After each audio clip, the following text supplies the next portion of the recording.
Quelles sont les étapes du salut?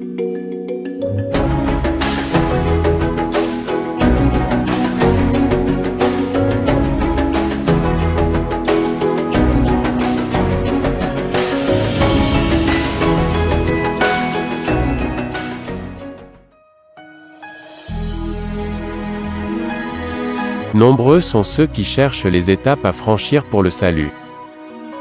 D'après l'islam, ceux qui mettent en pratique les 5 piliers seront sauvés. Le catholicisme compte 7 sacrements. Diverses dénominations chrétiennes ajoutent le baptême, la confession publique, le renoncement au péché, ou le parler en langue, comme des pas successifs à franchir vers le salut. Mais, la Bible ne présente qu'une seule étape menant au salut. Lorsque le geôlier de Philippe a demandé à Paul, « Que faut-il que je fasse pour être sauvé ?»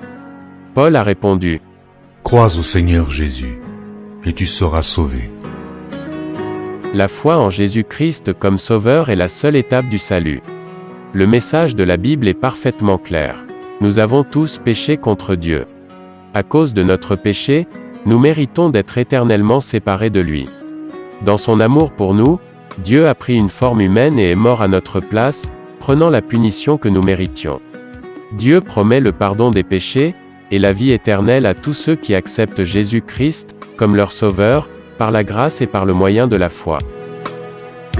Le salut ne consiste pas en des étapes que nous devons suivre pour le mériter.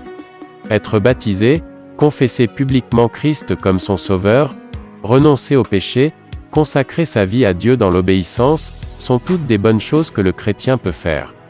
Mais ces choses ne sont pas des étapes du salut. Elles ne sont que les résultats du salut.